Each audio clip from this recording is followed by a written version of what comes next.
dire qu'on est quand même une institution relativement ancienne, puisqu'on a fêté nos 100 ans en 2004. On a commencé par un cabinet de sciences naturelles ici, qui en fait a alimenté ensuite 3 musées en ville de Neuchâtel. C'est une toute petite ville, hein. C'est une ville en fait de 40 000 habitants, et puis souvent les gens sont étonnés de voir qu'il y a autant de musées sur place. Donc notre musée, il a eu plusieurs phases de développement. Au début, c'était les collections présentées dans des vitrines dans la villa, qui est le lieu historique du musée. Et puis un premier conservateur a pris le relais, a commencé un inventaire et s'est mis à penser, à imaginer qu'on pourrait faire des expositions à l'extérieur. Donc après une mission qu'il a faite en Angola, il a commencé à montrer les collections dans d'autres locaux en ville de Neuchâtel. Donc c'est presque l'idée d'exposition temporaire qui émergeait. Et c'est quand même son successeur, Jean Gabu, qui est arrivé ici en 1945, qui a vraiment développé cette idée d'exposition temporaire, qui n'était pas du tout dans l'air du temps, puisque les musées à ce moment-là présentaient des collections, et c'était l'exposition, si vous voulez. Et Jean Gabu a fait construire le bâtiment des expositions temporaires, qui est un bâtiment assez fantastique. Il est très simple, très sobre. C'est une black box avec 400 mètres carrés au sol et une galerie de 200 mètres carrés, donc si vous voulez 600 mètres carrés à disposition. Et en fait, il fonctionne un peu comme un théâtre, parce qu'on peut y faire à peu près ce qu'on veut. On peut amener des structures légères et puis sculpter l'espace. Et chaque projet, en fait, est une occasion de le redécouvrir autrement. Alors, Jean Gabu, il a développé des expositions temporaires qui étaient plutôt basées sur une approche géographique des pays et des ethnies qu'il présentait. Il essayait de donner une vision assez animée quand même de tout ça. Il a amené du théâtre dans les expos, il a amené du film, il a amené des photographies, mais il cherchait aussi à faire parler les sociétés de l'intérieur, je dirais. Mais il était vraiment très centré sur, je dirais, l'ethnographie classique.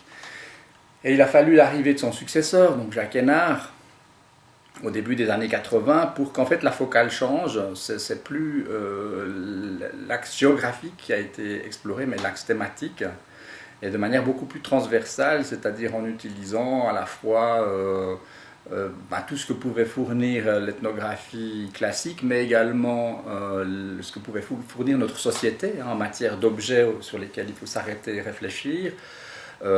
Utiliser des démarches artistiques, décloisonner le savoir si vous voulez, donc décloisonner aussi le rapport entre nous et les autres, puisque c'est plus nous qui regardons les autres, mais on essaye de se mettre en scène avec eux en utilisant un petit peu les outils que nous offre l'ethnographie pour essayer de relativiser notre position ici, aujourd'hui en Suisse, au XXe, XXIe siècle. Ça paraît comme un jeu, on a l'impression que vous avez cet espace.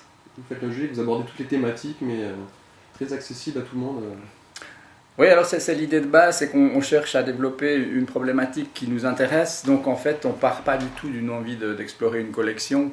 Ça peut se faire parfois pour des petits projets où on a l'idée de montrer ce qui vient d'arriver, par exemple. Mais les expositions temporaires sont toujours axées sur une envie de faire la lumière sur un processus ou un phénomène social qui concerne à la fois les gens autour de nous et puis qui concerne les sociétés finalement éloignées. Donc on crée systématiquement, on essaie de créer des ponts en utilisant ce que nous offre l'ailleurs pour mieux comprendre l'ici.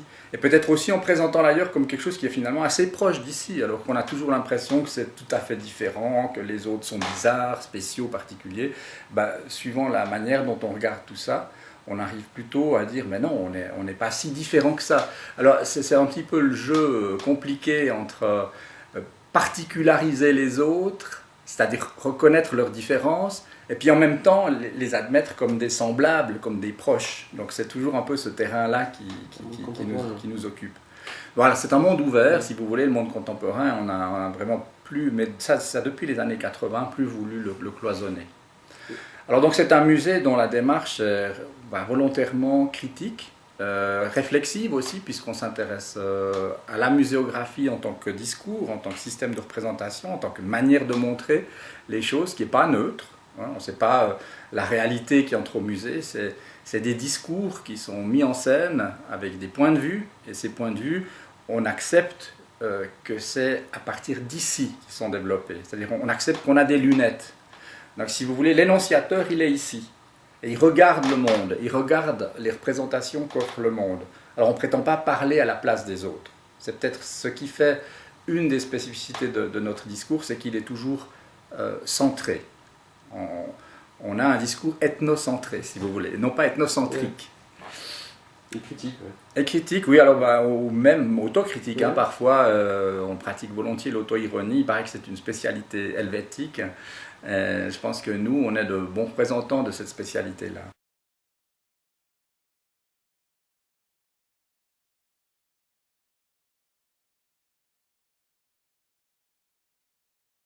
Il y a de nombreux cas de figure.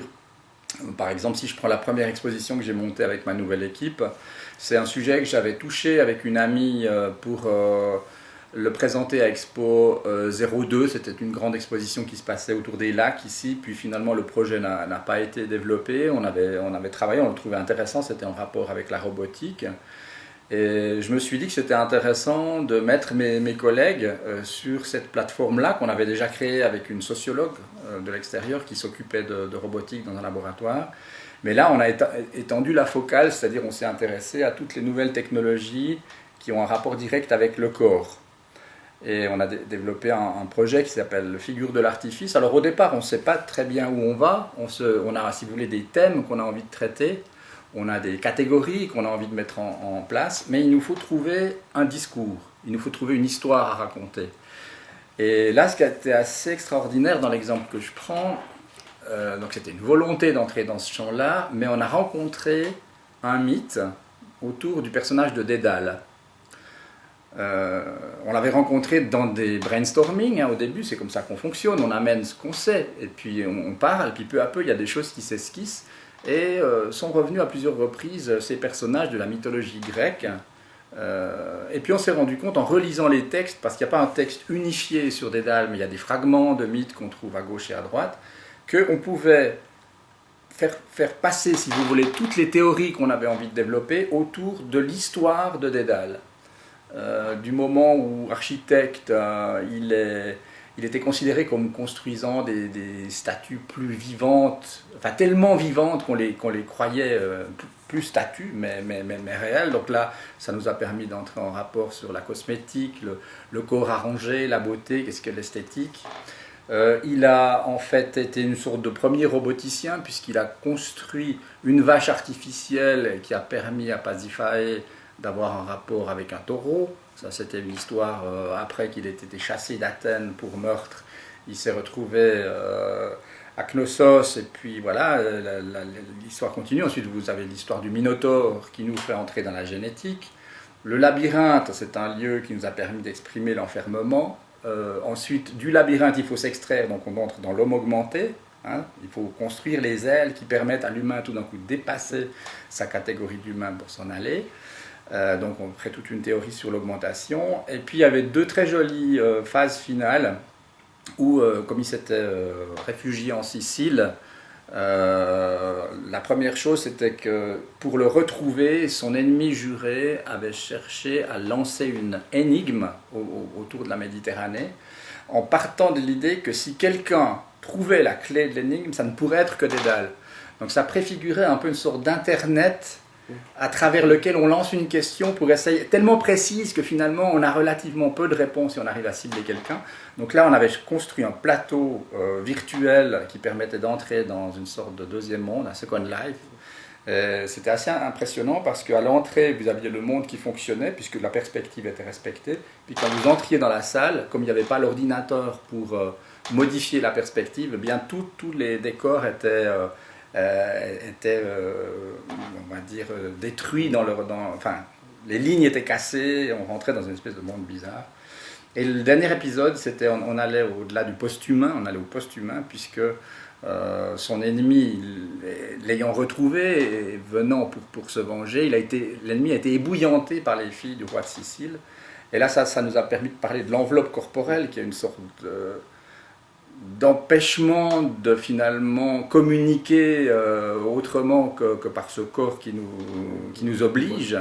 Et on est rentré dans l'idée de l'homme communicationnel et de la cybernétique, avec cette idée qu'on pourrait éventuellement à terme changer de peau, hein, et puis se transporter avec, en téléchargeant, si vous voulez, l'aspect communicationnel de l'humain, ce qui est un fantasme qu'on trouve déjà dans la science-fiction, qui est énoncé par certains scientifiques pointus comme étant quelque chose de pas si réaliste que ça, mais qui est évidemment complètement irréel encore. Mais enfin, ça c'est un exemple pour vous dire à la fois une thématique qu'on trouve, ensuite on se fait surprendre parce qu'on trouve quelque chose qui permet d'en faire un récit un petit peu transversal, et puis rapprocher des mythes grecs d'il y a plus de 2000 ans, puis se retrouver comme ça avec des images et des histoires qui concordent, c'était assez fascinant. Rattrapé par le phénomène de société 2000 ans après. Voilà, alors ouais, par exemple on avait anticipé des choses qui se sont passées depuis les premiers membres, si vous voulez, pilotés non plus par des réflexes, mais par le cerveau lui-même, hein, arriver à connecter en fait le système nerveux à la bonne connexion pour retrouver l'usage d'un membre. Bon, ça c'est des choses fascinantes, quoi. Alors ça c'est un exemple. Alors là c'était une décision de rentrer dans la problématique. Après on nous a fait par exemple une proposition, on a des gens de Pro Helvetia, qui est un institut suisse pour la culture, qui se sont rapprochés de nous en nous disant qu'ils étaient intéressés à travailler sur la culture suisse, le patrimoine suisse, mais avec une mise en perspective critique. Et puis nous on avait l'intention de partir dans la direction du patrimoine culturel immatériel. L'idée avait déjà été lancée avec nos collègues de l'Institut. Puis on leur a dit, ben oui, on est d'accord d'entrer en matière avec vous. Et on a fait Helvetia Park, qui était une fête foraine en fait. On a décidé de réaliser une fête foraine et à travers ce lieu qu'était la fête foraine, de parler de la culture suisse. Donc chaque, si vous voulez, secteur de la fête était chargé de poser un regard sur certains aspects de la culture suisse. Donc ça nous a permis de partir de quelque chose de très populaire, qui est né en même temps que les musées, hein, les grandes fêtes foraines américaines, c'était quasiment les concurrents des premiers grands musées américains. Le cinéma est né dans cette ambiance aussi de présentation foraine. Donc on avait une très jolie moule à nouveau. Donc si vous voulez, c'est toujours ça, c'est arriver avec un projet qui peu à peu prend une forme surprenante, parce que on n'a pas envie juste de prendre l'élément didactique, voilà, la culture suisse, il y a tel ou tel domaine, et puis voilà, puis on vous traite les domaines un après l'autre. Non, on cherche toujours un environnement qui permet de rentrer dans un niveau de réalité construit par nous, et qui permet à travers des métaphores, à travers des expériences, de comprendre des choses sur son présent. La troisième expo qu'on a fait avec la nouvelle équipe, c'était lié à... Là, on avait la volonté de partir d'une collection, parce que ça s'est développé dans la villa, et on a voulu travailler sur cette collection parce qu'elle est fondamentale dans notre musée, mais aussi elle nous permettait de faire du travail dans les archives, dans tous les domaines que la nouvelle équipe devait se réapproprier, puisque les anciens venaient de s'en aller. En 2007, mes trois collègues avec qui j'ai travaillé pendant plusieurs dizaines d'années ont pris leur retraite à peu près en même temps. Donc j'avais une nouvelle équipe qui devait se réapproprier le musée.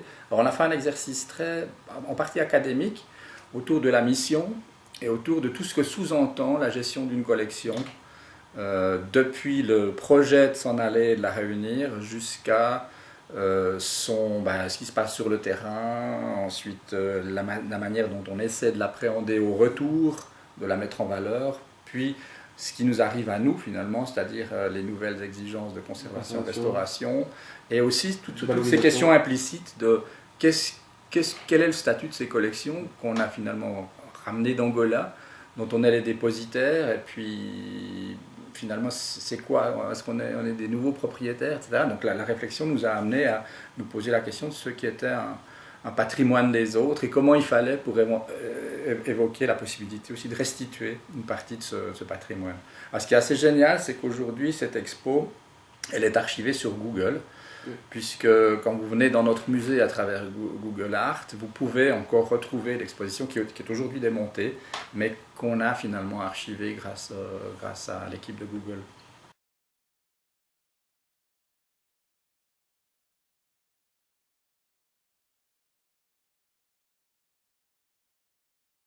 Oui, alors c'est une des spécialités de ce musée, c'est que donc, sur la colline de Saint-Nicolas, il y a à la fois l'Institut d'ethnologie, dont d'ailleurs je suis issu, dont pratiquement toutes les personnes qui travaillent au musée sont issues, et puis il y a le musée d'ethnographie. Alors on partage à la fois des responsabilités d'enseignement, puisqu'on intervient lors de la formation en muséographie. On intervient dans la formation ethnologique avec l'ethnomusicologie et l'anthropologie visuelle. Et puis on est aussi partenaire sur des projets. Donc en fait il y a un va-et-vient constant entre des projets qu'on a en commun, des étudiants qui passent à travers nous comme stagiaire ou comme responsable d'un projet, par exemple, d'exposition didactique, puisqu'on utilise la construction d'une exposition comme mode d'apprentissage. C'est des petits exercices qu'on fait dans l'espace de l'accueil. Si vous voulez prendre quelques images tout à l'heure, ben voilà, ça a été réalisé par une équipe d'une dizaine d'étudiants et stagiaires, accompagnés par un de mes collaborateurs. Et c'est vraiment leur recherche qui est mise en scène, sans qu'on les ait contraints absolument. Le choix de la thématique était une figure imposée en l'occurrence, puisqu'on est parti de discours de migrants, mais à partir de là, ils pouvaient faire ce qu'ils voulaient. Et ils ont fait un très très joli exercice qui est rigoureux parce que voilà, ils suivent un peu les consignes et la ligne qu'on développe ici. Donc moi je me retrouve très à l'aise avec. C'est dans l'esprit de la maison complètement. Il n'y a jamais eu aucun exercice étudiant qui a dérapé, au sens où je ne pouvais pas l'assumer tellement c'était pas intéressant, mauvais ou mal fait. C'était chaque fois une bonne surprise. Bien sûr, il y en a certains qui sont plus réussis que d'autres à mes yeux, mais en fait, même je pense qu'on ne serait pas forcément d'accord dans les attributions de notes. Mais ça c'est vraiment de très beaux moments d'échange entre l'équipe du musée, qui est professionnalisée, et puis des gens qui sont en train d'apprendre un point de vue, en fait. Parce qu'apprendre un point de vue dans le domaine de la muséographie, ça vous fait aussi l'apprendre pour tout ce que vous vivez.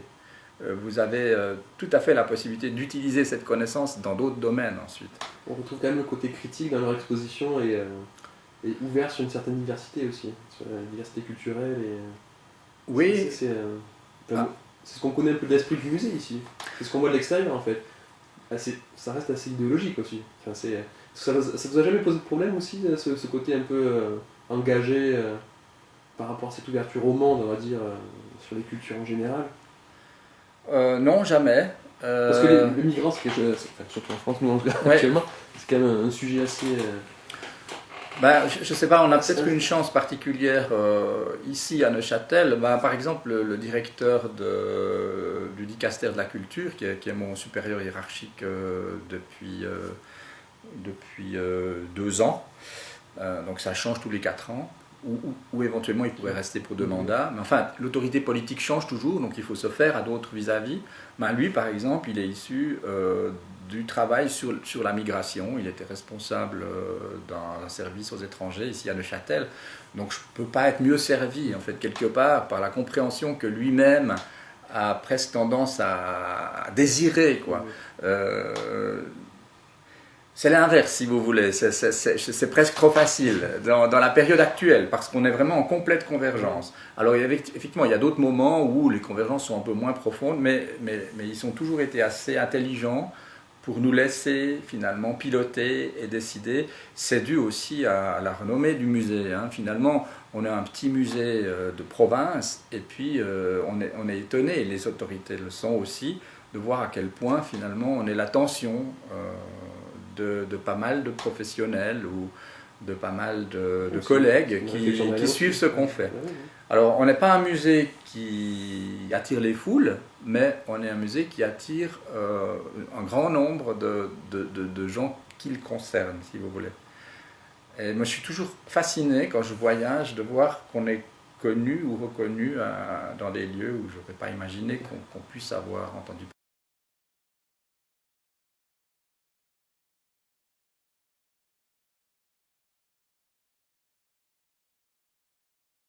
Sur la question précise de l'engagement de l'ethnographe, j'avais répondu quand j'ai terminé mes études à un questionnaire que faisait la Société suisse d'ethnologie sur des critiques qu'on aurait éventuellement à faire à notre formation. Et je me souviens que j'avais répondu que je trouvais les ethnologues insuffisamment engagés dans les débats contemporains. Donc c'est vrai que nous, c'est une des choses qu'on cherche à faire, mais on ne le fait pas, si vous voulez. On ne va pas prendre... sans imposer une vérité, quoi. C'est ça, alors déjà on ne va pas asséner des vérités, on ne va pas prendre la parole à chaque fois qu'on nous donne une tribune alors qu'on n'est pas compétent sur le domaine, parce qu'il faut souvent quand même réfléchir à 2 fois avant de lancer de grandes théories ou de grandes critiques. En revanche, alors on utilise ces exercices parce qu'on les bosse. Donc quand on part sur une thématique, on y va à fond, on fait de la recherche, on se contredit, on n'a pas peur, si vous voulez, d'un développement de la problématique qui soit conflictuel. Et finalement, à la fin de notre démarche, on a un véritable outil d'observation, on a des remarques à faire. On s'est construit une grille, et dans ce cadre-là, on peut rentrer en discussion avec un point de vue développé. Et c'est ça qu'on cherche, si vous voulez. C'est pas tout le temps prendre la parole, c'est prendre la parole à bon escient quand on a quelque chose à faire comprendre autour d'une thématique qu'on a un peu creusée. Alors, c'est peut-être le seul bémol que je dirais. Souvent, les ethnologues, ils sont très précautionneux parce qu'ils veulent comprendre à fond un sujet, une situation sociale, une problématique, avant d'oser donner un avis. Alors, c'est peut-être... nous, finalement, avec la muséographie, on a la chance de faire des projets plus courts, parce que voilà, ils se suivent, hein, ils en font en tout cas un par année.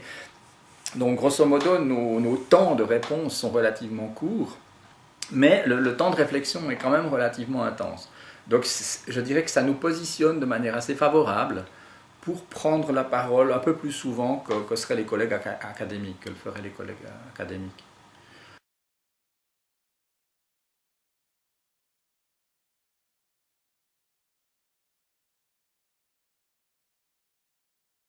Oui, une bonne partie de ce que vous dites est juste. Effet de mode, je ne sais pas, mais en tout cas, c'est quelque chose qui a été piloté par l'UNESCO. Donc, à partir d'une convention qui a été énoncée en 2003, qu'à partir de ce moment-là, un certain nombre de pays ont signé. La Suisse l'a ratifié en 2008. Et ça sous-entendait qu'après une dynamique se met en place en Suisse pour dire mais qu'est-ce qu'on fait avec cette nouvelle notion, et puis qu'est-ce qu'elle implique au niveau de la recherche, au niveau de l'analyse, qu'est-ce qu'on a finalement sur le plateau helvétique à proposer à ce sujet-là. Alors c'est clair que ce n'est pas des idées nouvelles, c'est clair que c'est simplement un changement de lunettes, ce n'est pas un changement de réalité sociale. Simplement ce changement de lunettes, il sous-entend, on n'est déjà pas dans la même période historique, il y a eu une période du tout patrimoine, dans les années 80 et plus, où on muséographiait n'importe quoi, il y avait des centres qui se créaient partout, on ne savait plus quoi faire tellement on était encombré à la limite par les choses à garder, on a peut-être en partie perdu la conscience qu'il fallait aussi jeter, effacer pour continuer d'avancer, etc. Puis ensuite il y a eu un renversement de tendance, où finalement cette question patrimoniale, elle a commencé à perdre de l'acuité, et notamment autour des patrimoines matériels. Maintenant, c'est pas rare qu'on laisse vraiment des collections croupir dans des endroits insalubres en se disant qu'on n'a plus les moyens de les traiter. Donc si vous voulez, on n'est pas dans la même période historique, et on arrive avec des nouvelles lunettes qui sont trompeuses parce qu'elles mettent cette différence entre le matériel et l'immatériel qu'un ethnologue ne va pas reconnaître. Parce qu'il est bien clair que nos collections actuelles, elles sont intéressantes parce qu'on a des connaissances à leur sujet, parce qu'il y a de l'immatériel qui est communicable à travers elles. Une collection dont on ne saurait rien, si ce n'est qu'elle est là et qu'elle représente ce qu'elle est, elle n'a aucun intérêt. Donc c'est dans la partie non matérielle représentée par la connaissance autour de l'objet qui est le principal de ce qu'on utilise. Donc si vous voulez, ces nouvelles lunettes, elles ne nous ont pas changé cet aspect-là. Donc moi je pourrais très bien dire que l'opposition matérielle-immatérielle ne fait pas sens.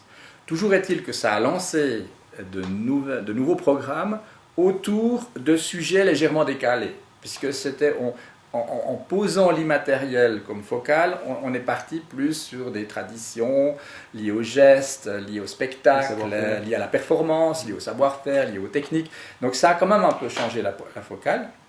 Et alors, c'est là où je voulais en venir, ça a ramené un certain nombre d'ethnologues au premier plan, en tout cas en Suisse. C'est peut-être pas le cas en France, mais en Suisse, quand les commissions se sont mises à travailler, assez vite, il y a eu des critiques assez fondamentales faites par les ethnologues, justement sur la base de c'est quoi cette sacralisation de la tradition, est-ce que vous avez envie de folkloriser notre passé, nous refaire croire qu'il y a des choses qui sont comme ça tombées du ciel et qu'il faut conserver à tout prix, alors que c'est des créations du 19e siècle créées par les urbains pour imiter la campagne en train de lui échapper, etc. Donc si vous voulez, la critique elle a été assez vite, assez virulente, et ils l'ont intégrée.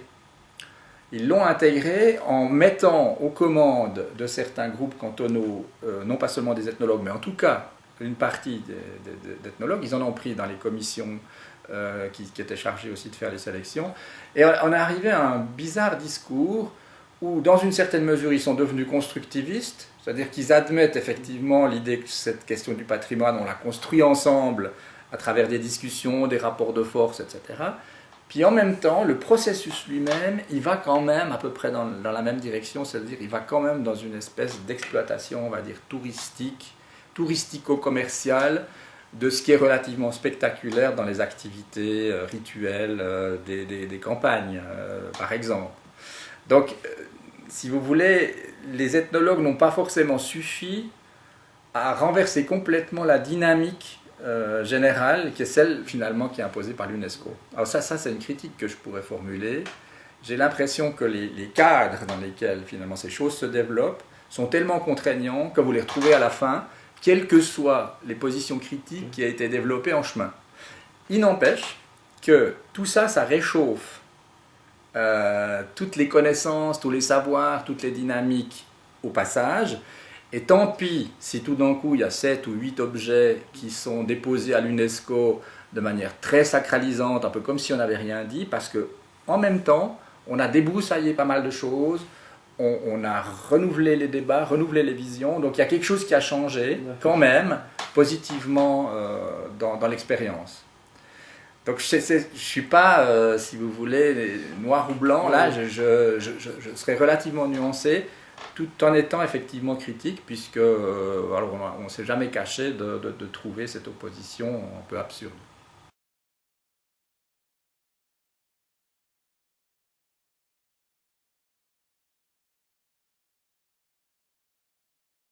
Votre interrogation, si vous voulez, pour moi, une exposition ne peut pas ne pas être esthétique, au sens large du terme. C'est-à-dire que, quel que soit le travail que vous ferez, même s'il est bâclé, même s'il est hyper académique, vous développez une esthétique. C'est une esthétique qui peut être complètement classique et peut-être même presque invisible, tellement elle ne paraît pas avoir opéré, parce qu'il n'y a pas de tape à l'œil, on a juste pris des catégories, mise en vitrine, alignement, juxtaposition, peut-être quelques textes, etc. Donc le public se dira, tiens, il n'y a pas d'effort particulier. Si, il y a un effort particulier qui a été fait pour être conforme.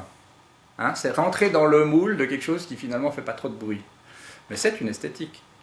Donc si vous voulez, dans ce sens-là, même des artistes contemporains comme Hirschhorn, hein, qui ont exposé à Paris au Centre culturel avec les remous que l'on sait parce qu'il y avait une vidéo dans laquelle une pièce de théâtre était figurée où un chien pissait sur la figure d'un personnage politique suisse. Puis ensuite, il y a eu débat, etc. au champ. Ben, l'esthétique d'Hirschhorn, c'est le grand fourbi, c'est quelque chose de très chaotique.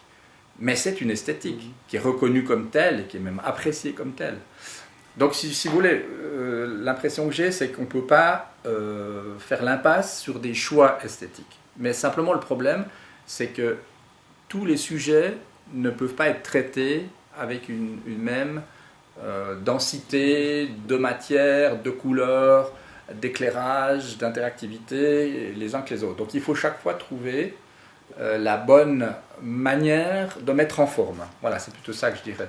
Mais nous, alors c'est vrai, là où je vous suivrai, c'est qu'on accorde une importance capitale à la mise en forme, dans la mesure où d'abord elle doit être extrêmement juste par rapport à la thématique qu'on développe, puis ensuite on aime bien faire des choses qui sont très léchées. Ça c'est vrai. On n'a encore jamais récemment présenté une sorte de fourbi ou des choses, on va dire, très standards qui sont pas réfléchies. On a eu une exposition qui s'appelait La Marque Jeune, où on avait représenté un univers urbain de manière tout à fait chaotique, mais ce chaos, il était très organisé. On a aussi, au début d'une exposition qui s'appelait Le Musée Cannibale, mis en scène une avalanche d'objets. C'était, vous entriez dans la salle et vous aviez une sorte de plafond d'objets qui vous tombait dessus, comme si vous étiez submergé, si vous voulez, des objets de toutes origines, hein, ethnographiques, mais aussi industriels, artistiques, etc., etc. Et ben ce chaos, il était incroyablement organisé. C'était un des trucs les plus difficiles qu'on a mis en scène. Parce qu'un chaos qui vous submerge, c'est extrêmement difficile à positionner. Donc si vous voulez, voilà, dans le développement d'un projet, vous ne pouvez pas vous économiser ce moment où vous durcissez la ligne pour la rendre efficace. Parce que c'est très artistique ce que vous faites.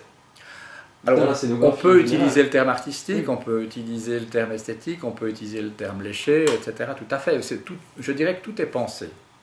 Il n'y a rien qui vient par hasard.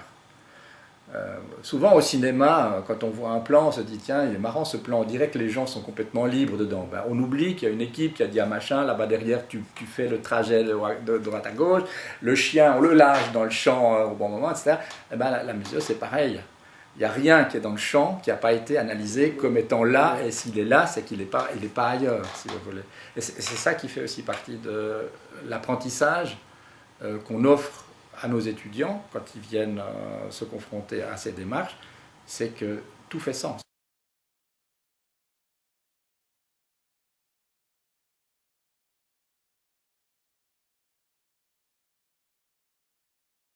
Ben, on y arrive plus souvent que vous pourriez le penser, déjà rien qu'en accueillant les gens dans nos exercices, parce que c'est des très beaux lieux de débat.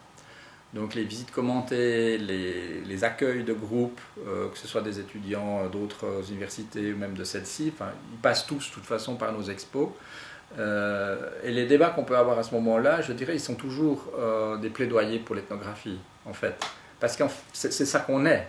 On est un musée, mais d'ethnographie, avec cette vision-là, cette vision critique, intégrant la diversité, mais n'étant pas non plus écrasé par elle, c'est-à-dire n'ayant pas de compte à rendre à une sorte d'idéologie qui serait celle de tel ou tel théoricien. On essaye d'être complémentaire, on essaye d'avoir un regard informé, on essaye de voir les gens, on essaye de faire de l'ethno, c'est-à-dire, on appelle ça les micro-terrains.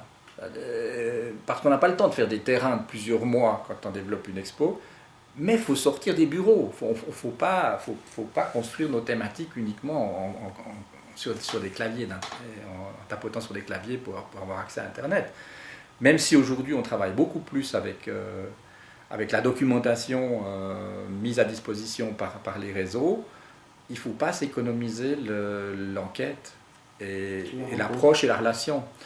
Et en fait, on fait de l'ethnographie comme d'autres en font, des fois sans s'en rendre compte, à partir du moment où ils sont d'accord de se confronter à la réalité avec un regard qui n'est pas complètement obscurci par des œillères, quoi. Dès qu'on est d'accord de mettre un peu en question les œillères qui nous font voir bizarrement la réalité, on entre en ethnographie. Et c'est une sorte de formation critique, je crois, qui a à la fois accepté et apprécié. Il y a toujours énormément d'étudiants qui commencent leurs études dans une petite université d'une petite ville. Enfin, il n'y a pas de... À un moment, il y avait trop d'étudiants. Il y avait 400-500 étudiants pour une université de 3000 personnes. C'était sidérant, quoi. Donc là, maintenant, ça a baissé un peu parce que c'est Bologne, enfin, c'est le système de Bologne qui a pris le pas sur l'ancien système. Mais il reste quand même toujours beaucoup de gens qui en font une formation, pas forcément pour faire de l'ethnographie, mais qui en font une formation pour vivre, quoi, pour après aborder d'autres disciplines, le journalisme, l'enseignement.